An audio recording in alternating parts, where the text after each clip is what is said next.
Chef AJ, and this is where I introduce you to amazing people just like you who are doing great things in the world. I have two guests today, broadcasting live from the Cleveland Clinic, Dr. Michael Roizen and Chef Jim Perko, who is the executive chef there. He's going to be making some recipes, and Dr. Roizen is going to be talking about how to do intermittent fasting right. Now, this is a book called What to Eat When that I have from Dr. Roizen, and it's a wonderful book, and they have made a cookbook based on this book. And so you're going to see that just in a moment, but first let me introduce the guests. First, Dr. Michael Roizen, thank you so much for doing this. I'm so happy for your success on the book already. I see it's a bestseller. Thank you, Chef AJ. You want to hold the book up? Hold the book up while you talk. Chef, we're privileged to be here. I'm Dr. Mike Roizen, and that's Chef Jim. He's going to leave, so I'm going to say goodbye to you. He's going to come back and cook, and that way I can take my mask off. That's terrific. How are things for you right now with the pandemic? Are you doing okay? I'm doing fine. Even Chef Jim's doing fine. We're doing good. That's great. Well, I noticed your book is climbing in the numbers. It's already the #1 in new release, and it's climbing. So I'll post a link if people are interested in buying it. But I think you have a presentation you want to share, and I'm so interested in this topic of intermittent fasting because I recently interviewed 40 experts, mostly gastroenterologists, for a summit that I'm hosting next month called the GI Health Summit. And intermittent fasting it seems to be linked to so many things, not just losing weight and longevity, but even our gut health. And so I know that this is something that you're very versed in. Yeah, and in fact, for your GI symposium, as you know, the microbiome has a circadian rhythm as well. So I'm sure you're going to talk about that. We don't know, to my knowledge, we don't know yet what to do with that, with the data on the gut microbiome circadian rhythm, because we don't know how to manipulate it in a way that's beneficial yet. But we know a lot about how to make intermittent fasting healthy for you, and we'll talk about that. I'm going to talk a little bit about longevity, a little bit about why the recipes arose as they did, and then we're going to have a couple really simple, what I would call decadent recipes that are absolutely healthy from Chef Jim. Yeah. You know, I'm not sure that everyone knows this, but you know, a lot of our viewers are big fans of Dr. Esselstyn, and you're actually his boss, aren't you? Well, I was his boss, and I did recruit him. I recruited him to the Wellness Institute. I've now gone emeritus, so I've gotten rid of 15 hours of meetings a week, which is the best thing I ever could have done. I should have known to do it earlier, but I didn't. But anyway, getting rid of all those administrative meetings is a good thing. That's great. Well, I appreciate your work because a lot of people don't know you were so responsible for getting the sugar out of the Cleveland Clinic. That's true. That we took all the we first did cigarettes, then we did anything that was straight sugar in a drink, and gradually we're moving to what you would call actually totally healthy diet for both employees, visitors, and patients. I don't know why more doctors and hospitals don't follow your lead.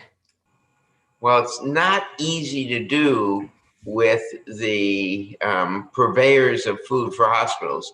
There are about 5 major purveyors, and you take it out and they bring it back in. It's actually an amazing craziness of Toby Cosgrove, as our CEO, was tough enough that every time they brought one in, he fired them. And so we're now on our 4th different purveyor in the last 12 years. Yeah. I'm just surprised how some of the worst food imaginable is served to patients at hospitals and available in the cafeteria. It floors me. Well, the cafeteria we've got much better control of than actually the patient floors, but we're getting there. One of the most interesting things is this all started when one of my patients actually called me. He had just had heart bypass surgery. He was a patient from California that I saw in executive health, and we got him in to have a bypass and a valve within a couple of days. And then he called me the morning after surgery and said, hey, look at this. And he took a picture on his iPhone and sent it to me. And it was white toast, bacon, and eggs. So I called Toby and I said, we got to change this. And he said, you're in charge of it. And so that let us, at least we've got, for some parts of the patient food, we've got total control over. I'll never forget, I had a coworker once that was in the emergency room, and he presented with chest pain and all kinds of symptoms, and they were waiting for his test. They said, well, either you're diabetic or you had a heart attack or both. And while they were waiting, they fed him dinner, and it was beef stew, apple pie, and buttered noodles, white noodles, and some milk. So they were they were able to stimulate more business. We actually consider that one of the chefs who won the Iron Chef contest in Cleveland is one of our biggest providers. Interesting. When I was a freshman in 1970. That's a joke. Oh, okay. Thanks. A little slow on the uptake. When I was a freshman at the University of Pennsylvania in 1977, there was and I don't know if it's still there, a McDonald's in the lobby of Children's Hospital. As of 2 years ago, it was still there. McDonald's had long contracts. So in fact, Toby Cosgrove's first move after I became chief, after I signed the contract, I signed the contract at 7 a.m. At 8 a.m., he went over and he told McDonald's they were getting out of there, gave them a letter, and they nicely and politely sent a letter back. Our contract is longer than yours. And so Toby, and you can't get us out that fast. So so Toby had a letter on the corner of his desk. They invited him, he went up to McDonald's Hamburger U to try and convince them about making better food. This is all in the public record, so I can say it again. But anyway, he went up there, and then they on September 1st, 2016, he could get him out. This was 2004, 12 years longer their contract lasted. Had to give him a year notice. And so the proudest moment, I think one of his proud moments as CEO is on September 1st, 2015, he got McDonald's out of the Cleveland Clinic. That's fantastic. It's actually it's a restaurant is now in there, Aladdin, that I take Essie and his wife to on their anniversary every year around June 17th. That's neat. So That's neat. It's a healthy restaurant we put in there. That's neat. When did you start getting interested in intermittent fasting? Well, the data started coming out around 2008 in animals. And by 2016, 17, we had enough data in humans that I said to Dr. Krupain, we ought to publicize this. You ought to publicize it on the Dr. Oz show. I said it to Mehmet. And he said, let's see the data. And so we wrote up the data, and in writing it up, we wrote What to Eat When, the book. And you'll see, I think there are probably 700 references in What to Eat When on different foods for different disease states, reversing them, as well as preventing them, and on intermittent fasting. But it really was the intermittent fasting that motivated that book, and that's what we'll talk about. Yeah, I love it because so many people say, oh, you got to eat all day, you got to eat 6 meals. And that's not what the research is showing, is it? No, and in fact, as we'll talk about doing intermittent fasting right, your circadian rhythm, that is what happens with the sun, sets what you should do in intermittent fasting. So not eating when the sun isn't up, that is eating only when the sun is up, is really what happens. And you then get into ketosis, but eating during the daytime. The reason you want ketosis, I'm going to go into in a little bit, but it changes which of your genes are on to put in reparative genes. And then when you re-eat during the day, you put in growth genes or turn on growth genes. What about when you live in Alaska where 6 months it's dark? Can't eat at all then, huh? Yeah, right. No. This is, or when the sun is supposed to be up. We have that subtitle because on overcast days in Cleveland, we need to eat sometime. Yeah, that's funny. And, I just want to let people know you also work with another dear friend of mine, Dr. Rosanne Oliveira. Oh, she's magnificent.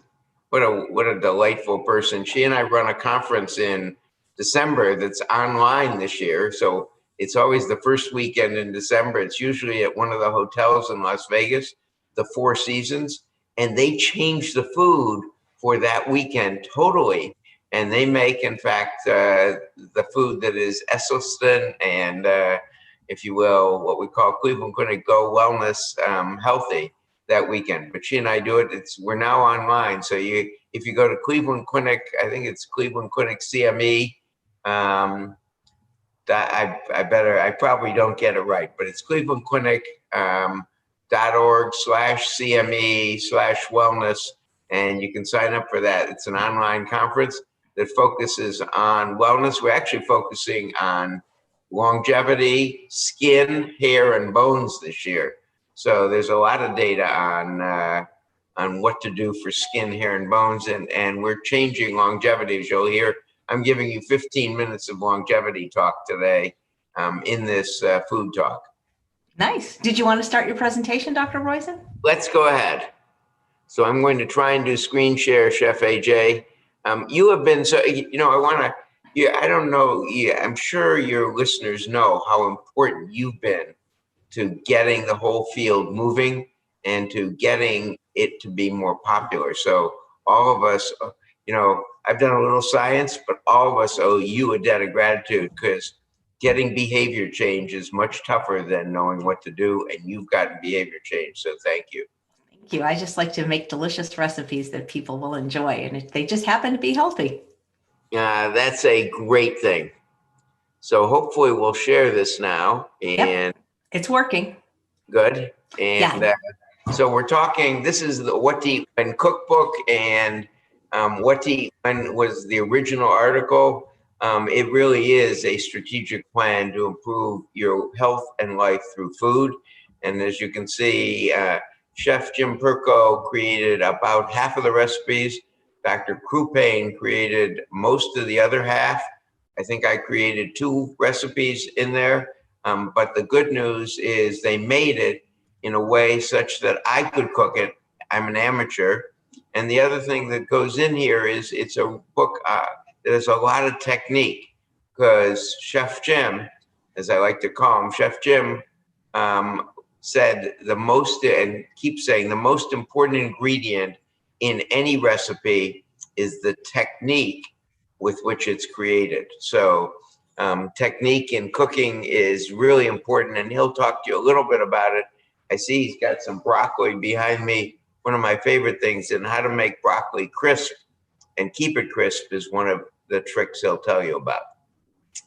So what we're going to do is focus on intermittent fasting, and I've got about 10 points. Our response to the sun over centuries causes your circadian rhythm. And your circadian rhythm's job, that is your response to the sun, is to get to do the right things at the right time. For example, sleep in the evening. Out of circadian rhythm, it changes when you secrete melatonin and also adenosine.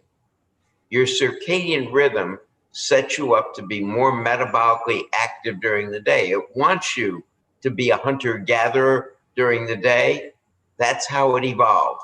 That means that eat with the sun and eat more early, less later is really a form of intermittent fasting.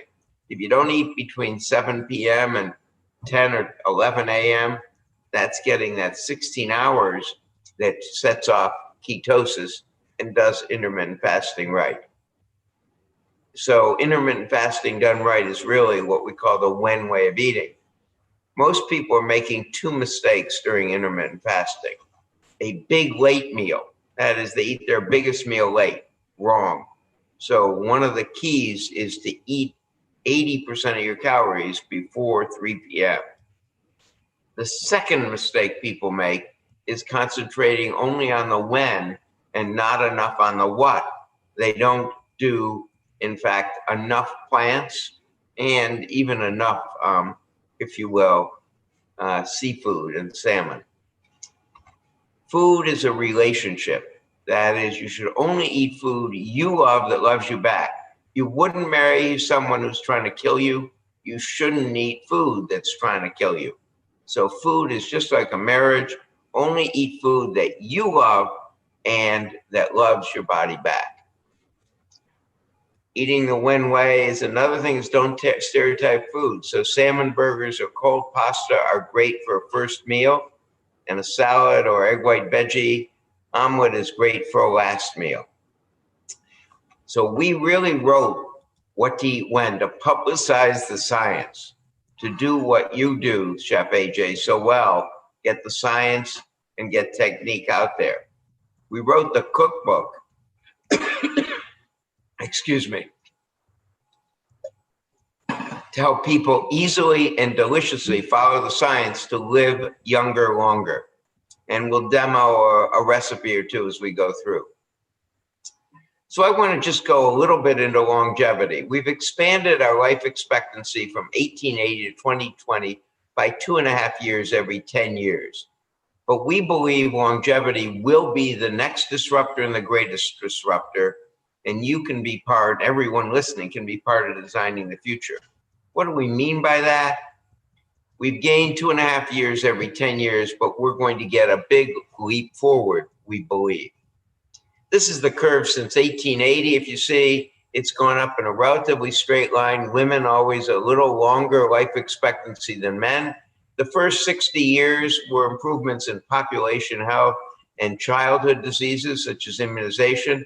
The last 60 years have been due to health improvements in the older population.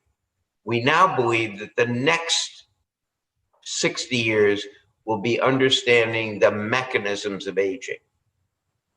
Now, a pandemic always shortens life expectancy at birth pretty radically. 1917 was around 50 years for both men and women, went down by 12 years in both men and women in the year after the pandemic or when it started to hit, but within 2 years it had rebounded.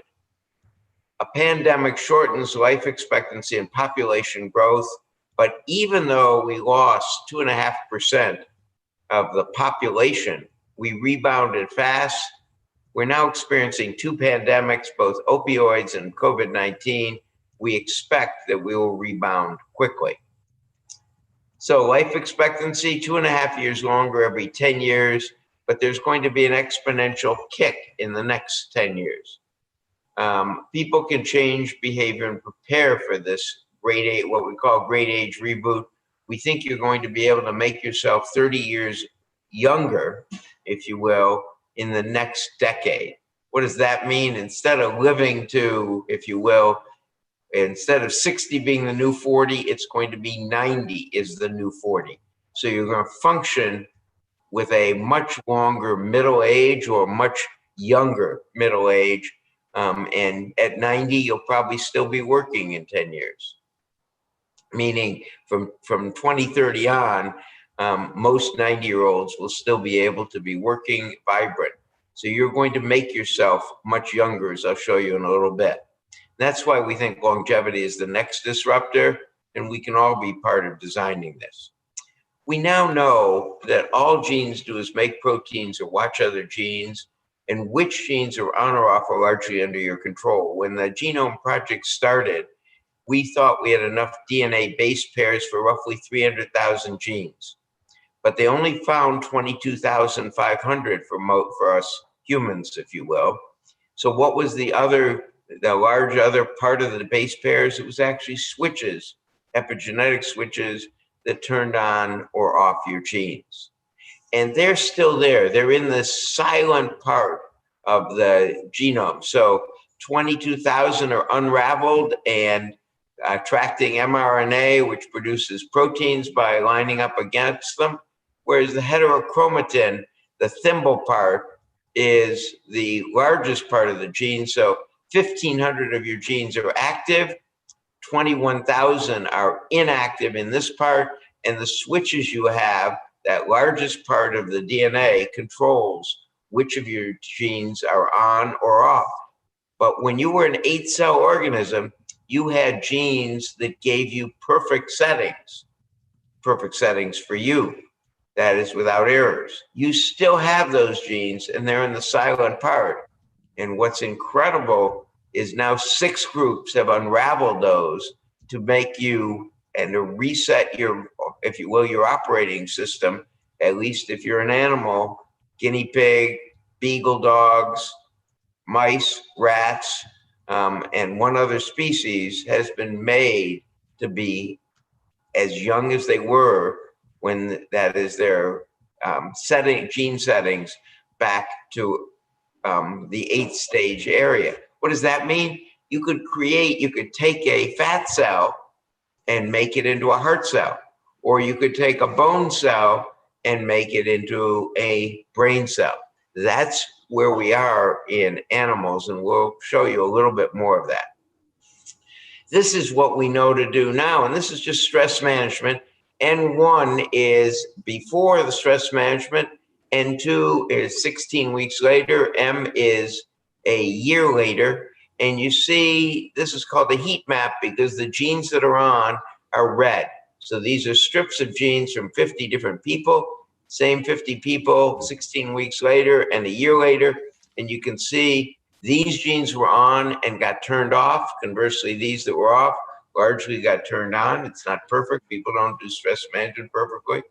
But what that means is they turned off these genes up here, which are largely produce inflammation in the body or inflammatory proteins. They turned those off, and they turned on down here the anti-inflammatory genes. You get to do that, and food is the second most powerful thing at doing that after stress management. The embryonic reboot, as I said, involves turning on some of the genes that are off, that are localized here in that off portion. Now, where we are now, our mitochondria are energy factories. They take glucose or fat and produce ATP. What happens that gives them errors that we need to reboot them? What happens is we take food and we take too much food, too much sugar, or too much total calories at once. And what happens is they produce, if you will, ATP, but they also produce in the process free radicals. And those free radicals cause damage to the DNA. And then when the cell duplicates, it duplicates itself with all that damage. So what do we know now of how to slow aging?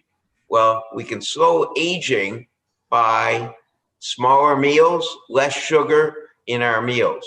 But with an embryonic reboot, you can copy the cell you had near birth with none of the errors. You get a new cell. So instead of feeling less energy as people do as they get older, you get a new reboot and you will feel more energy. They've done this with mice, and this shows these are the 4 genes that are called the Yamanaka factor genes, because Dr. Yamanaka discovered how to put them back to youth. When you turn on all 4, you actually get way back to 8 cell, that is, you get really young, but unfortunately you develop cancer within a couple of years of animal years. But if you only turn on 3 of the 4, and we don't know which 3, those 6 groups are holding it tight to their chest, it's part of their intellectual property. But if you turn on 3 of these 4, the mice become young, their pancreases, their muscles, all of their organs, save one organ, become young. We'll get to a question about which organ that is in a second. So I always disclose my conflicts of interest in my talks. So I did write these books. The real claim to fame is Real Age Displaced Harry Potter for 7 days when it came out as #1 on Amazon. If you will, You, the Owner's Manual came out, Displaced Harry Potter for 35 days, and You on a Diet, which shows you how important food choices are, displaced Harry Potter for still the world record, 177 days on Amazon as #1. Aging is a concern. She's concerned about aging. For those of you who speak Portuguese or Spanish, you can see it's talking about how old she is and how to get younger. I've been on the cover of Asia 5 times If you're a guy, it's the National Magazine of Brazil, but if you're a guy, you can't find me. I'm up in the upper left-hand corner. So, and the latest two books, as we've talked about, are What to Eat When. So we're going to talk about 5 questions now or so. And this one I'm not giving you the answer to yet, but it is, what was Elvis's major contribution to society? We'll get back to that, but I want you to think about it and actually how much was it worth to America? Remember, Elvis went into the military in 1956. He was one of the people who showed that there was no deferment in that era. Everyone went in who actually had, except for, I guess, a few people like our president. What's intermittent fasting? Is it not eating for 18 hours of every 24? Is it nothing but water for 2 or more days? Is it getting to ketosis any way you can, healthfully or not? Is it a mimicking diet that gets 750 calories a day for 5 days? Well, it is all of those. Now, what organ hasn't been able to be rebooted? By the way, although it's all of those aren't all healthy ways of doing intermittent fasting. And as we've said, those big meals at the end of the day and not concentrating on the what, just concentrating on the when, is not the right way of doing it healthily. What organ hasn't been able to be rebooted back to youth? Is it the heart, the brain, the kidney, the liver, or the bladder? Take a minute to think about it. The liver, complex synthesis, as well as getting rid of waste. A bladder, a muscle that squeezes, as well as control. And you got to know when you're going to have to use your bladder. The kidney, it produces urine. It gets rid of a lot of things. The brain, it's got cells that think and talk to one another. Or the heart, with valves and muscles and an electrical system. Well, all of those, save the brain, have been able to be recreated. And they're working on the brain too. So, but for now, you've got to protect your brain. How many choices have been shown to slow or even reverse brain aging? None, 4, 8, 16, or at least 32? Well, the answer is at least 32. Actually, we know you can do to stay healthy longer or younger longer. Remember, by 2030, with an 80 to 90% probability, you're going to be able to do what those mice, guinea pigs, and dogs have been able to do and reverse to a much younger age. And by the way, those were done at UC San Diego and Davis, or at Harvard and MIT, one in Sweden, and they've been recently repeated at Hopkins and in Switzerland. So this is real science. And the brain aging, it's 32 choices. And so the 32 choices, we could go through them, but they're everything from managing stress to doing 4 components, doing speed of processing game is number 14, eating salmon, ocean trout, or 900 milligrams of DHA, eating only when the sun is up. In fact, if you look at it, 8 of the 32 involve food. So there are 8 of the 32. It's the most important, next to stress management, of all the things in changing the genes and in keeping your brain young. An article recently on lifestyle and genetic risk showed that just 5 lifestyle choices, and you notice number 1 was healthy food choices and portion size, and number 5 is moderate alcohol. Just those 5 things decreased dementia risk, and they weren't tightly managed, but just those 5, 30 minutes of exercise 5 days a week, talking to 6 friends a month. Not really tight, but decreased dementia risk by 60%. In another study of 2 older populations published, as you see, in June of this year, if you look at it, during 5 years, 6 years of follow-up here, and about 5.8 here and 6 here, they decreased dementia risk by 90% if they did those tightly.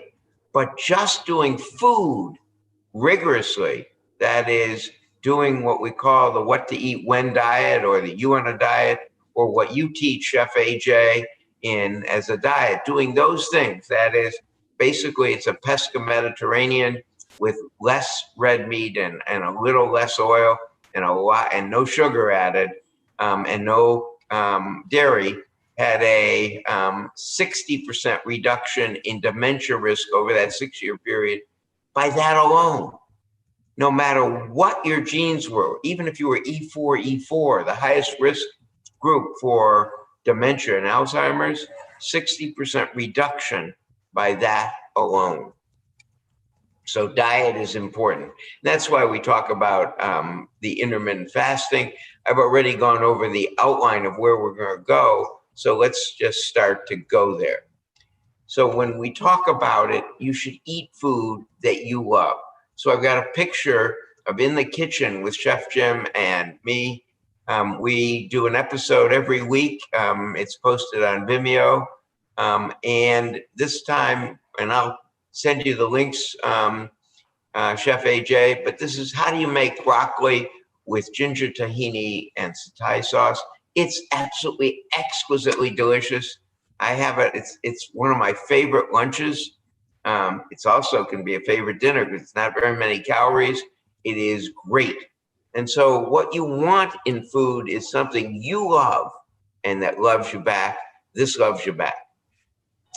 Another, and we go through in the book as well as in our videos, that broccoli are nutritional powerhouses loaded with vitamin K and calcium, anti-cancer effects in multiple interventional studies, and give you the references. So if you want them, you can check them out. This isn't science we made up. This is science that is solidly done. Another one that you're going to see today is a chocolate mousse. Only 4 ingredients. Do you notice there's no cream, no, if you will, oil? It's a chocolate mousse that is exquisite. In fact, the first time Jim and I made it together, I could not believe it. It was so good and so easy to make. He's going to show you it in a few minutes. Major joys: no eggs, no cream, great chocolate polyphenols that increase arterial functioning. We often say they end up delivering more blood to every part of your body, your brain, your heart, even your orgasms are better with chocolate. And there are lots of ways to make chocolate mousse, but as you can see, this version is, and this is the quote right from the book. And so I'm just showing you that we have this in the book. And even without the added fat and eggs, you'll find this dessert decadent and satisfying. So hopefully people will see it and decide to copy it.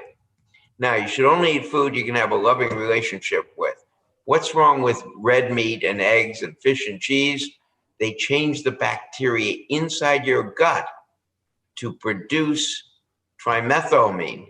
That is, the bacteria that love red meat and egg yolks and fish and cheese love those. Actually, it is the amino acids that come with those foods that come with saturated fat. So the carnitine, lecithin, and choline. So someone said, can I have red meat that's, if you will, grain-fed? No, it's the carnitine. It's not the amino, it's not the fats with it. It's actually the proteins with the red meat or in the egg yolks or in the cheese that change the bacteria inside your gut to produce something that's very inflammatory. And I thought we'd go over the problems with added sugar quickly. So there are 3 major problems from too high a blood sugar level. One is you accumulate fat in your middle called visceral fat. That causes inflammation in you, just like the red meat does by changing the bacteria. The second is blood glucose attaches to proteins like hemoglobin. So all hemoglobin A1C is hemoglobin with a sugar attached in the A1C position. That makes those proteins less functional. So a protein, the grout protein, which keeps the endothelial cells, the cells inside and lining your arteries together. If they get sugar on them in too high a concentration, it weakens that junction. So normal blood pressure can tear it apart and you have to repair it. You repair it with LDL cholesterol. So this is the inside of an artery, and these are schematically the endothelial cells, and they're held together by this grout protein. But if sugar gets on it, it weakens that grout protein, and you'll notice what happens, I think. If I can get it. Yeah, there it is. And you see that's a tear, and you repair that tear with this yellow stuff, which is LDL cholesterol. You then get inflammation from red meat or the egg yolks. Bango, it ruptured. And when it ruptures, it attracts a lattice network of platelets. These are the triangle things. They attract clotting factors, and together they stop those red things called red cells. And that's a heart attack or stroke or impotence or a wrinkle. Is there any difference between a wrinkle and a heart attack or impotence and a heart attack? No, it's just the artery that this occurred in, but it's the same process. And what started it? It was excess sugar, which got on the grout protein, made worse by the red meat or the egg yolks or the cheese or the abdominal fat that caused the inflammation that caused the plaque to rupture. You get to control all of that. You get to control all of that, and Chef's AJ's food does that. So does, if you will, the What to Eat When cookbook food. So there are three major problems from too high a blood sugar level. You accumulate fat in your middle. That causes inflammation in you. Blood glucose attaches to proteins like the hemoglobin A1C and the grout protein, making those proteins less functional. The hemoglobin A1C doesn't release oxygen as well, causing kidney disease, stroke, brain dysfunction, and ulcers in diabetics. And chronically, I already told you about this, presenting too much sugar to your mitochondria causes more free radicals, which causes more damage, which causes you to feel less energy at any age. And as we said, you're going to be able to get a reboot, we think, in that. That's what happened. Normally, the cells are damaged or wear out, they make their own replacements. That's by having less sugar, and you need to prepare for that now, and you can. But pretty soon, we're all going to be able to do a reboot. It's been done in 6 different species now. We think it's now being just first trials in humans. It looks like we're going to be able to have a lot more middle age. That is, you can't take the rats back to 8 days old. You take them back to about 40 days old. That's the equivalent of making us 30 or 40 years old and getting to live 20 or 30 years longer in our productive life. And that involves turning on some of your genes that were off. So that's the 3 problems with too high a blood sugar level. I'm going to now talk a little bit about why the circadian rhythm is so important. So it is because you become insulin resistant during the day. That is, the circadian rhythm changes hormones so that we're better eating before 3 p.m. than after 3 p.m. Before 3 p.m., say around 11 a.m., a calorie is like 9/10 of a calorie. So a calorie isn't a calorie, isn't a calorie. It is in the test tube. But in your body, a calorie before 3 p.m. is less than a calorie. A calorie after 3 p.m. becomes more of a calorie. So eating the same amount of food earlier, you will lose weight. If you don't, if you eat it later, it means more sugar stays in your blood, and that causes those 3 problems we just went into. So Drosophila, you say, what are you showing me a Drosophila study for? Because Drosophila have the heart that is just like humans. And when Drosophila are fed 24 hours a day, they don't sleep as well, they increase their cardiac difficulty, and they gain weight. But when they eat in a restricted fashion, during the time they should be up, everything gets better. That led, and that was, as you saw, early studies this was 2017, but this started in 2008. And recently, these studies have been done in humans. So this is a group in Spain where they ate the same number of calories, 1,400 a day. It was a weight loss group, but eating the calories in the morning as opposed to in the evening caused them to lose 25% more weight. Huge difference by eating earlier rather than later. That's because your body, the circadian rhythm, sets you up to eat and to have a faster metabolism early. So this is what happens when we eat carbohydrates. We use them, we produce a lot of energy. And the extra ones we store. We store these and into what we call carb storage, and you only have so much carb storage. So you're going to run out of that eventually. And the body will use all the sugar and all the carbs it can, but then it stores the rest. Now, when you don't have any carbs, that's the ketosis at night, you bring out all the carbs you have in storage. But when you run out of carbs, if you will, you then turn towards using fat. And that is, in fact, you turn on your fat, which actually changes which of your genes are on to be a much more reparative set of genes, as we'll show you in a few seconds. Let's first go to Chef Jim, though, and he's going to show you initially a garden chive bean dip. And if you will, that's what it'll look like. And this is the recipe from the book. So I'm going to go away from screen sharing, and we'll show Chef Jim doing a cooking demonstration. So Chef Jim, get there. I'm going to put my mask on. I know you've got yours on now again. So we'll put it on, and you go there, and I'm going to focus it and then go away. So you're going to talk. Where are you going to work? I'm going to work right here, guys. Okay. I just got to pause this out for a minute, but Can you? I'll be right here.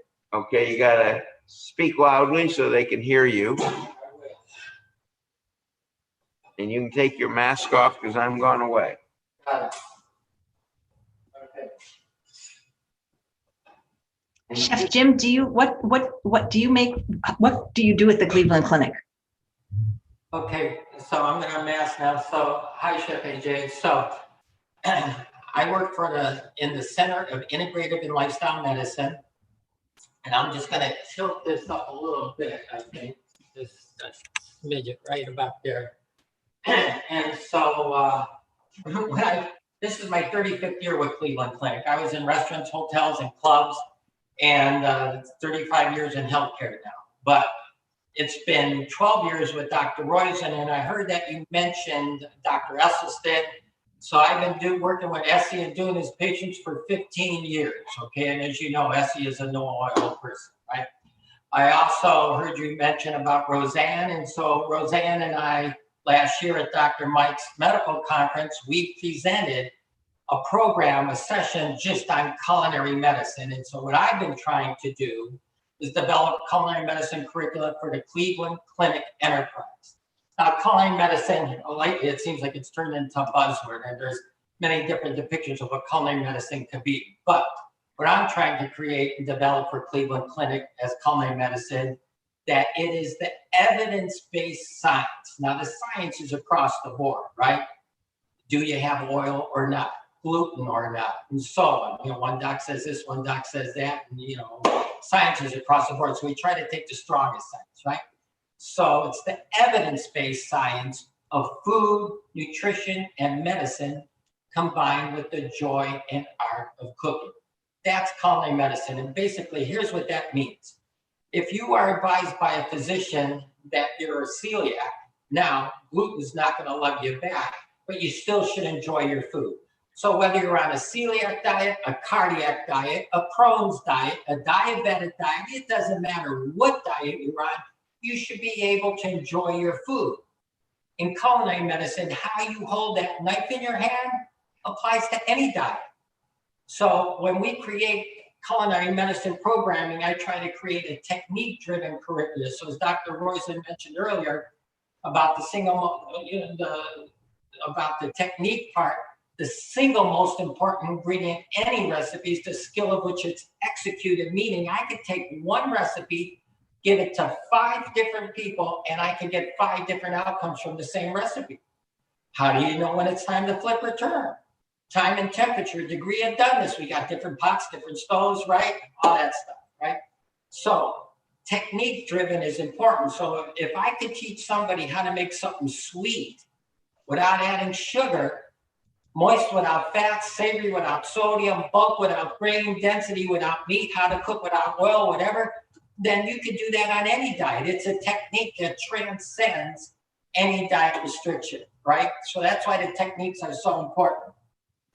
So we're going to do 2 recipes today. This first one is a great example of, the culinary medicine program that we do. And one of them is a technique on the broccoli and that we're going to do associated with the recipe. And I'll talk more about it when I get into it. But this is a garden chive bean dip, okay? So one of the, and I'm doing 2 recipes. This is one I submitted for the book, and the chocolate mousse is one that Dr. Michael Kripane submitted for the book. And so I wanted, so that way all the viewers could see Dr. Roizen present, and then something from me and something from Dr. Kripane, so they'll have something from all 3 authors in the book. So we're going to start off with, and the reason we thought maybe to do this dip is because a lot of people, if they're working or whatever, they come home, they're hungry, and they want something to nosh on right away.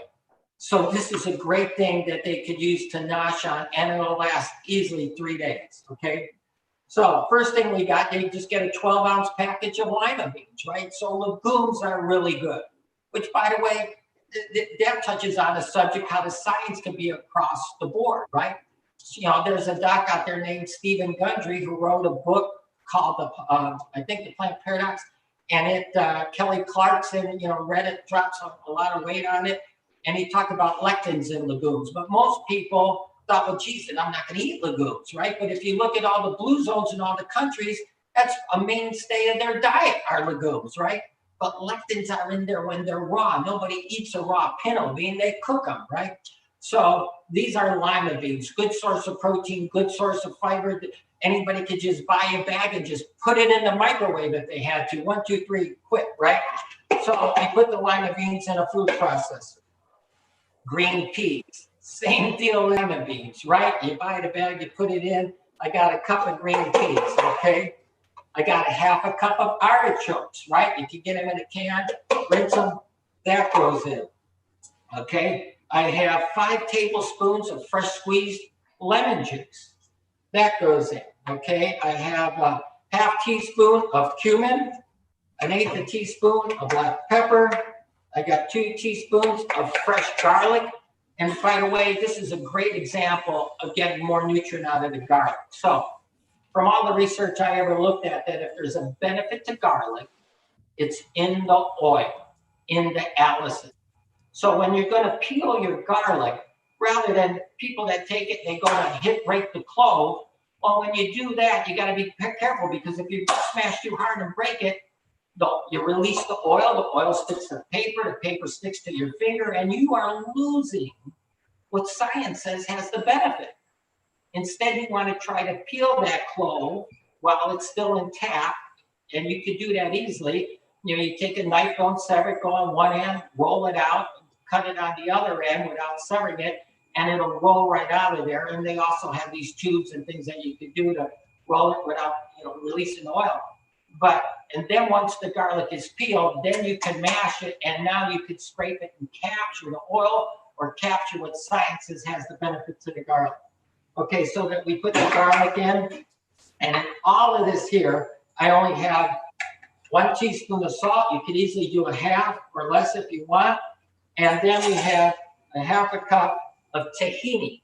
Now, we're not adding any other oil to that. When tahini, when you buy it, the oil comes to the top. You can easily drain off the oil in the tahini. So the oil came from the sesame seed in the tahini, right? And that is it for this dip. There's 2 more ingredients but I'm gonna put them in after I blend it, okay? So the tahini goes in, we got our processor. We're gonna blend this up now. And this dip is delicious. Totally gonna love you back, right? So it's easy to love the foods that promote inflammation. We wanna show you how you can enjoy and love foods that fight inflammation. That's what we wanna do. I'm just gonna stop for a moment, scrape down the side of the bowl, and then pulse it a little bit. Maybe is all I need, and then this is done. It's that quick, that fast, that easy to do. It's good for a solid 3 days, okay? Okay, so we got our dip is done, except I'm gonna put this in a bowl now, all right? And I'm just gonna try to get most of it out in the interest of the time here, rather than scraping every little last bit out, just so you guys can see. Okay, set that there. Now we have scallions, fresh scallions, okay, that I fine sliced. Scallions go in, and then I have fresh chives, part of the allium family.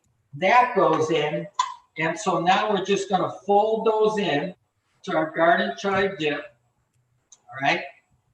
And then now we're gonna take this, and here's how I like to serve it. We're gonna put this chive dip into a bowl, and mind you, this will stay easy, 3 days, you know, in your fridge if you keep it covered. Now, when Dr. Mike mentioned about techniques, this is a technique, okay? This is really important. We got broccoli, okay? And later tonight, I've got a shared medical appointment. When you ask, what do I do? So I'm doing culinary medicine. Shared medical appointments are things where we do a group of patients at one time, and I do them for breast cancer patients that are cancer survivors. We do one called Culinary Medicine for chronic disease. And then we do, we're doing the lifestyle essential ones, which is really like close to mimicking what Dr. Esselstyn would do. It's low fat for cardiac patients. But in the broccoli, okay, so Chef AJ, you know you're a chef, culinary schools teach, right? When you would cook something, they would shock it in cold water, right? Yeah, we don't want to do that, because if you take broccoli and I'll try to come a little bit closer for the viewers to see. If you shock this in cold water, this floret is like a sponge. And then if I would squeeze it, water would just drip out. So if I made, if I took a vinaigrette or something that I want to make with little oil, and I use legumes to macerate them and thicken it to get that body of viscosity with lemon juice or whatever, and garlic, and I want to capture the goodness in that bowl, I don't want this to be wet because it would just dilute all the goodness in the bowl. I want it to be dry. So this broccoli is cooked al dente. It's crunchy, but it's in this cloth because I never shocked it in cold water. You could shock it in cold air in your refrigerator, put it on a rack, or you could just put it room temperature and blot it dry like this. Now I have broccoli that is dry as well as al dente and crunchy.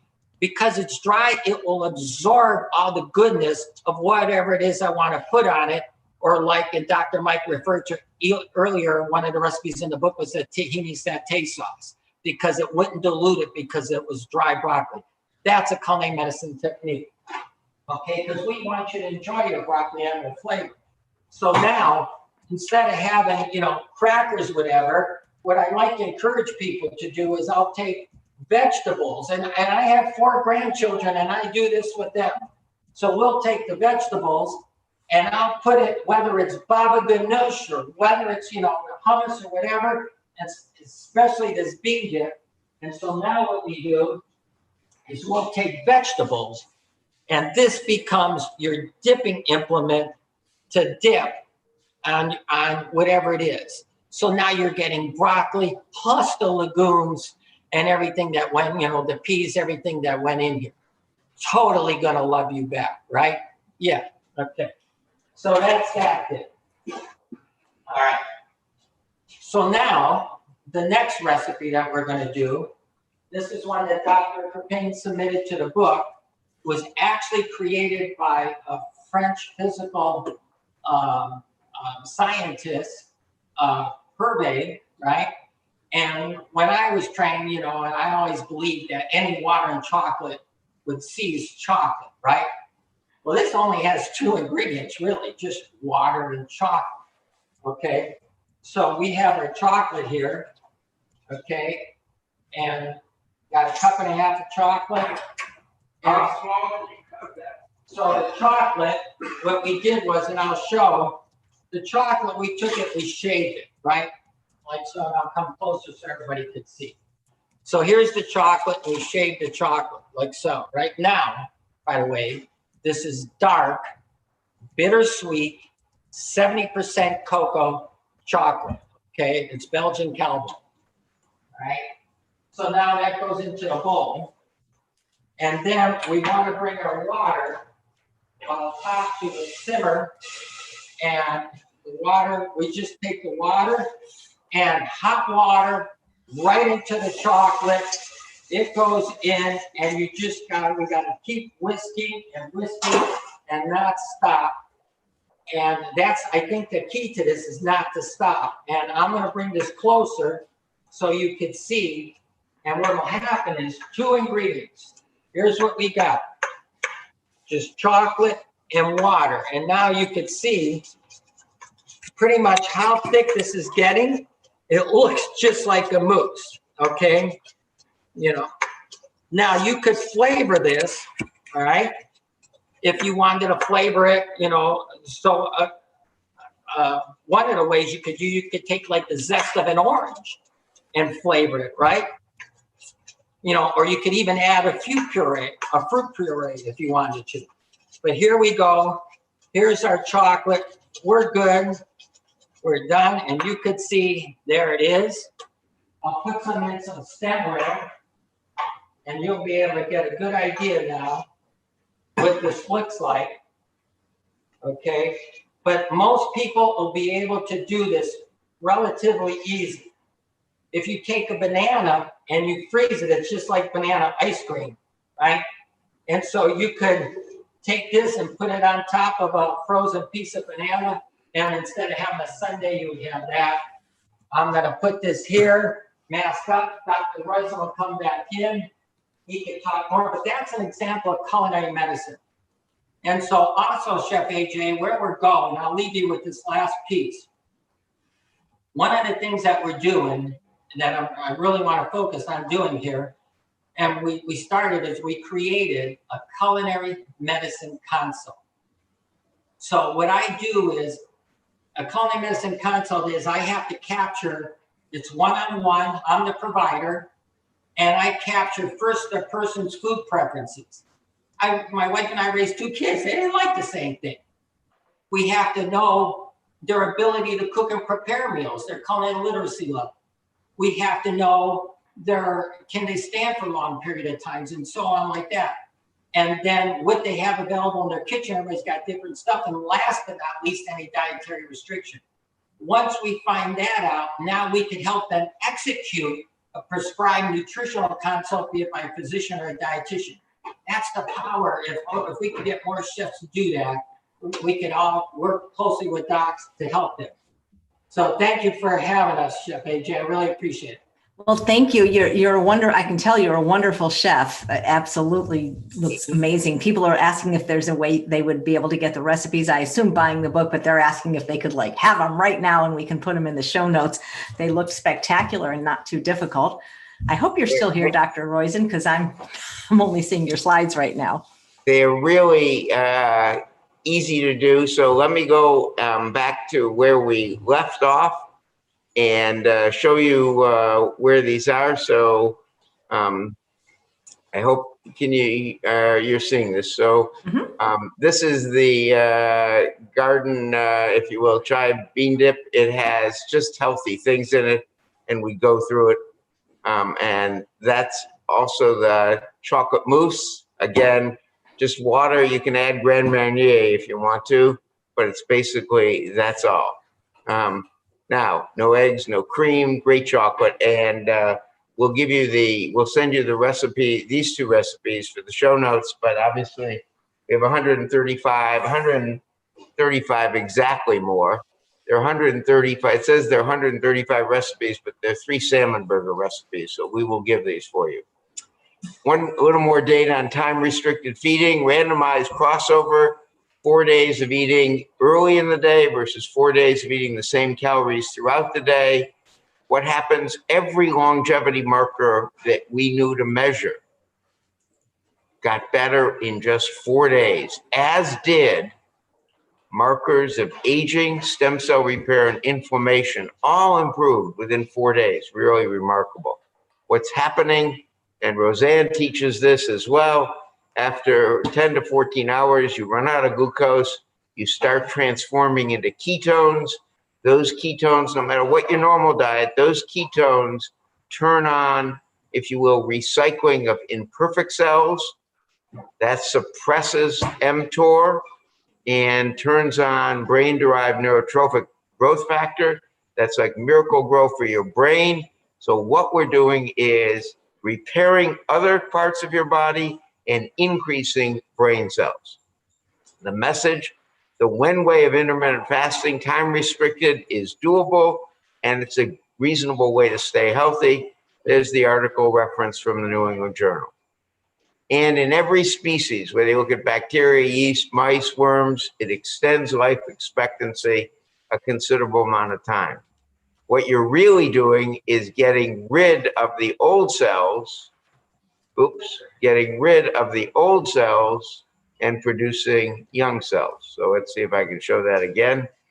So you get rid of the old cells, which look older, and the younger cells, replace them when you re-eat. That's the hypothesis, and that's actually what happens in your human body. So remember, nutrition is the second most important thing. It is you. Nobody controls what you put in your mouth other than you. It is food that loves you back and a few supplements. It is eat in concert with your circadian rhythm.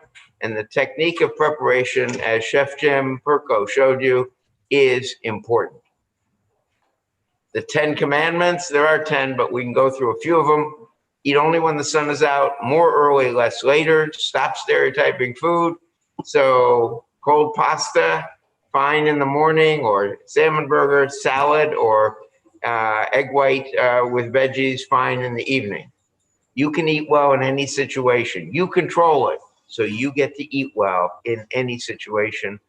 Mistakes shouldn't derail you. Eat with the sun comes up every day is another chance to do it right. And if you do it 4 days in a row, just like the science said, you actually sleep better, you're not hungry at night, and you have more energy. And remember, key point, food is a relationship. You've got to love what you eat and make sure it loves you back. So that's what we think is doing intermittent fasting right. It is the Wen way of eating. That is your circadian rhythm, sets you up to be more metabolically active. The Wen way of eating, that is what we had in the cookbook and in the book, is in fact a healthy way of doing it. What we did is we wrote that first book, What to Eat When, to publicize the science. We wrote the cookbook so that people could easily and deliciously follow the science to live longer, younger. And again, your nutritional rhythm means eat only when the sun is up and eat 75% of your calories 8 or more hours before bedtime, and finish eating 3 hours before bedtime. Why did I put these specific hours? Because a lot of people will do shift work. We don't have any data in shift work except in animal models, but this is what works in the animal models as well as the logic for humans. Let's go back to my question. What was Elvis's major contribution to America, and how much was it worth? Well, AJ, maybe you should have a contest on this, but in fact, what it was is he got polio vaccine when he went into the Army. That's the Surgeon General giving it to him. There were only 3 major networks and PBS in that era. He did it live on all 3. You notice he's smiling. You notice the head nurse in the public health service is looking at the Surgeon General. It's the first shot the Surgeon General ever gave. So worried about the Surgeon General passing out. So at that time, 0.8% of Americans eligible for the polio vaccine had gotten it. he did it on TV, and within 8 months, 83.2% of us who are eligible got it. He cured polio not only in the United States, but in the world. It saves $55 billion a year in medical expenses in the US. So my point here is, one of the things you can do for your brain to decrease inflammation is to get your flu shot yearly and keep your immunizations up to date. As Linda Bradley says, you can't pour from an empty cup. Take care to take care of yourself first and always. My disclosures, again, we did write this book and we do earn royalties on these books, so we hope you do get them. Thanks very much. And AJ, I'll be glad to answer questions, as will Chef Jim. Thank you. Well, I see 3 questions right now. You had mentioned shift workers. They are, the sun is down. So what do? Do they just not eat their entire shift? Because I know that in the weight loss. No, what looks like in animal models, we don't have human data, but it is the basic thing is they eat during their shift, but they don't eat within 3 hours of going to bed, and they eat earlier in their shift more. So eat while they're awake. So they've changed their circadian rhythm because of the light effect. They're working in blue wavelength lights. Great. And Elizabeth says, what about countries like Europe where people eat really late? They seem pretty healthy. Europe has as much medical disease as we do now. We've exported our bad habits pretty well. Okay. And then what about OMAD, O-M-A-D, 1 meal a day? Some people are doing that. I've seen people do it for weight loss, but the people that I've known that have done it, they've gained their weight back or ended up with binge eating disorder. Because I think 1 meal a day, it's not really enough, is it? Well, the point is that if they're eating 1 meal a day, they're probably eating too much at that one meal. And in fact, taking their own, if you will, mitochondria and making them older. So it probably is not the healthiest thing for your body to eat just one big meal. You want to eat so that your mitochondria don't get stuffed at once. Right. And here's a question for Chef Jim. People are asking, does the 70% chocolate have sugar in it? And could somebody use a 100%? Because Trader Joe's is now selling a 100% completely unsweetened chocolate. Yeah, you could use that, sure. Absolutely. And one of the ways that we and I can tell you, one of the privileges of doing these every week with Chef Jim is I get to eat healthy every week and decadently. So thank you, Chef, for letting us cook this on your show, Chef AJ. Anytime. Yes, Chef Jim, maybe you'll come back sometime and just do a cooking demo because you're so knowledgeable and obviously very. For the viewer that asked about the sugar and the chocolate, one of the things we put into the book, a way to sweeten without adding sugar, we created a raisin reduction.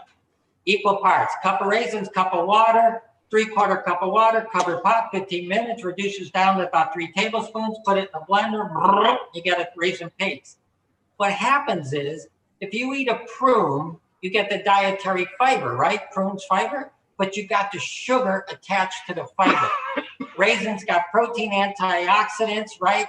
And they also got fiber, so when you do that, you're getting the sugar, but you're also getting this other stuff attached to the sugar. It also adds viscosity, it adds density, it has creaminess, and it's a way to sweeten without adding honey or agave or whatever. And people who are on a sugar restriction, in fact, should measure their blood sugar. So if they're diabetic or have a glucose monitor, that's one way of monitoring what that does to you, because it's very different from some people have a high blood sugar after the raisin reduction. Most people have no bump in it. Great. And what you do with raisins, I've done with dates. It's wonderful. And Dr. Mike Beverly is asking, is intermittent fasting safe for diabetics? Yes, with one caveat. In other words, you've got to monitor yourself so that you don't have a rebound hyperglycemia. So sometimes people will have, and peak glucose is important for diabetics, but yes, it is safe. And in fact, this is a way of the intermittent fasting and weight loss with exercise is a way of reversing type 2 diabetes, not type 1. Type 1 get the continuous glucose monitor and see what it's doing, but it usually makes things over a 4-day period. You may be erratic, but by 2 weeks, you'll have settled down and it'll be better control usually.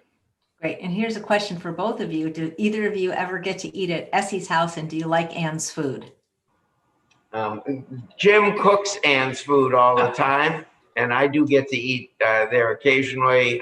And so the answer is, I do like her food. Absolutely. And I like his cooking of her food too. So one Friday a month, I get to see him cook Anne's food, and I get to eat it. That's fantastic. So, Dr. Roizen, I'm sure you know I've been a vegan for over 43 years, and most of my audience is. So we can still do this even if we don't want to have salmon or egg whites, right? Absolutely. No. It is. And in fact, the key point on that, since DHA is important and not made by us, is to make sure you get algae. The fish don't get it, don't make it either.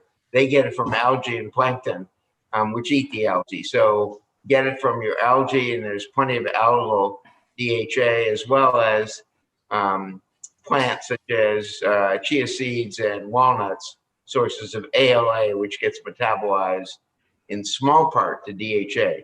But DHA is the key for the brain, so get it from algae. That's great. AJ, another tip on the sugar for your viewers, like you mentioned, use dates, because dates are higher on the glycemic index. So like if you use Turkish apricots, they're lower on the glycemic index. But if you make something and you add something like chia seed, you are now adding fat and protein, a healthy fat, which actually takes longer to absorb in your blood than sugar. And therefore you are lowering the glycemic index of that final dish that you're making, because things even with naturally occurring sugars, Dr. Esselstyn has a great saying: it's always better to chew your orange than drink it, because you get them more slowly. So adding fat and protein in the form of chia seed or flaxseed will help make those sugars a little less glycemic, whatever it is that they're making. I love chia seeds. I think they're so versatile. I use them in dressings and sauces. They're such a great natural thickener. Yeah, and plus they lower the glycemic index of the sugars that are in the recipe. See, I didn't know that. I always learn at least one new thing each broadcast. Chef Jim, have you ever played around with aquafaba? No. But do you know what it is? No. It's where you take the liquid from beans, like canned beans, and you can actually make meringues out of it. Yeah, now I understand, like chickpea water. Yeah, I didn't understand what you were saying. I did it once, but I never really do it, no. That's great. Well, I wish you guys every success with this book. I hope it's a huge hit. It already is doing very well, I can see, on Amazon. Well, they ran out of books, so it's going to go down. They actually have it being sold by another company on Amazon now for a discounted price. So the good news is it's a discounted price. The bad news is it won't count in our Amazon rating, but we did get in the top 100. Definitely. And it said you at least last time I checked, you were showing #1 in new release. So thank you. So that's good. Well, thank you guys so much. I wanted to say something, Chef Jim. No, I'm good. Just thank you very much. Thank you. That was so great. Well, thank you guys so much. And thanks all of you for watching another episode of Chef AJ Live. Please come back tomorrow when my guest is Clint Pattison, all the way from Australia, talking about reversing rheumatoid arthritis. Thanks again, my friends at the Cleveland Clinic. Thank you. Thank you.